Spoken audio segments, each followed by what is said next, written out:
All right, let's dive into a world built on one single ruthless principle. Power is absolutely everything. This is a universe where kindness can get you killed and your potential for greatness is decided the very day you're born. So you see this quote on screen, right? This isn't just some guiding philosophy. It's the unbending law of nature in this place. You can forget everything you think you know about fairness or equality. Here, every single decision, from what you eat to who you fight, is all about one thing. Does this help me survive? So, how are we going to unpack all this? Well, first, we'll look at the harsh reality of just trying to stay alive. Then, we're going to get into the source of all power, how that power is measured, the incredible living tools they use to wield it, and finally, the rigid social structure that's got everyone in its grip. Okay, let's jump right in. The very first thing you've got to wrap your head around is that society here is split into two and only two groups, those with power and those with, well, none at all. For a normal person, life is just a constant struggle. You're fighting against hunger, sickness, and wild beasts, all while terrified of the powerful people around you. But for a gun master, the world is their playground. They're the ones calling the shots, bending nature to their will, and looking like actual gods to everybody else. So what's the secret? What makes a guy minister so special? What's the secret sauce? Well, the answer is actually inside the body. It all starts with this thing called the aperture. Think of it like a personal, internal ocean of energy. And here's the kicker. At a certain age, you either awaken one or you don't. That's it. You live and die immortal. No second chances. And what fills this internal ocean? Something called primeval essence. This is the juice, the spiritual energy, the fuel that powers every single ability a gunmaster has. The more of it you have, the more powerful you are. Simple as that. Now, this is where it gets really brutal. This slide shows you just how much talent matters from day one. If you're an A-grade talent, you're the elite. You've got a huge sea of energy that refills pretty fast on its own. But if you're a C-grade talent, your sea is more like a puddle. It recovers so slowly that you can barely use your powers for long. Your entire future is basically mapped out by this one factor. So this massive difference in talent naturally leads to a really strict hierarchy of power. A Gu Master's strength isn't just some vague idea. It's measured in a very clear, tiered system that everyone knows and respects. There are just nine major ranks of power. But don't let that small number fool you. The gap between each one is absolutely enormous. A rank 2 master can just walk through a dozen rank 1s. And the power doesn't just add up, it multiplies. It's exponential. The journey to the top is long, bloody, and almost nobody makes it. The abilities of someone at, say, rank 6 or 7 are basically godlike to someone at rank 1. And this chart here does a great job of showing how that progression looks at the start. You begin at rank 1, and your essence is this green copper stuff. As you get stronger and break through to rank 2, it literally changes color and quality to red iron, then white silver at rank 3, and so on. Each new color represents a massive leap in power.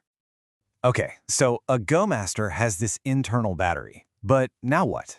They can't just throw raw energy around like a fireball, right? They need a tool, a focus.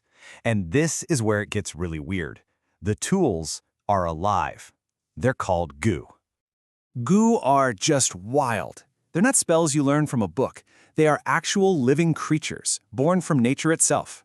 A Gu Master has to go out, find one, and then refine it, which is a process of using their own primeval essence to basically make it theirs. But it's a two-way street. The Gu gives you power, sure, but you have to feed it. If you don't, it starves, it dies, and poof, your power is gone for good. Let's take a classic example, the Moonlight Go. This is a pretty standard starter go for any new cultivator. You pump your essence into it and boom, you're shooting sharp little blades of moonlight at your enemies. Simple, effective, and a great offensive tool. Of course, it's not all about attacking. You've also got defensive Gu, like the Jade Skin Gu. It looks like a little green bug, but once you make it yours, it gives your skin the toughness of actual jade. Super useful when someone's trying to slice you up, right? And then you get the really interesting ones, the support types. The liquor worm here has 0 combat ability, none, but it is insanely valuable. Why? Because it acts like a little refinery inside your body, making your primeval essence purer. This means you can cultivate way, way faster. For someone with bad talent, a Gu like this is an absolute game changer. Okay, so we've got the individual down. Power source, check. Ranks, check. Living tools, check. But here's the thing, nobody does this alone. They're all part of a much bigger, much more controlling system. And that brings us to the clan.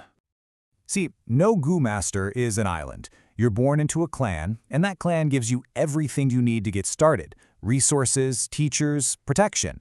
But there's always a but, right? The price for all this is your absolute, unquestioning loyalty.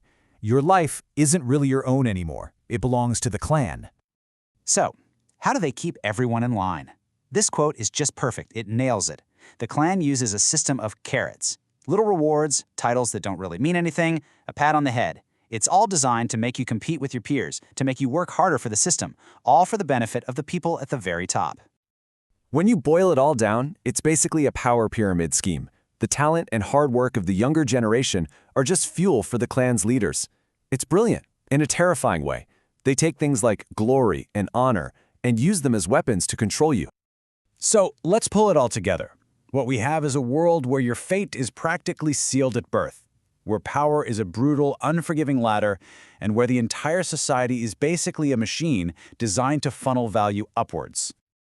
And that's the system. It's rigged, it's ruthless, and it's designed to use you. So the only question left is, what would you do if you were thrown into this world? Would you play their game, try to climb that ladder, or would you try to break the whole thing down? Maybe you just look out for number one, and to hell with everyone else. Seriously, what path would you choose?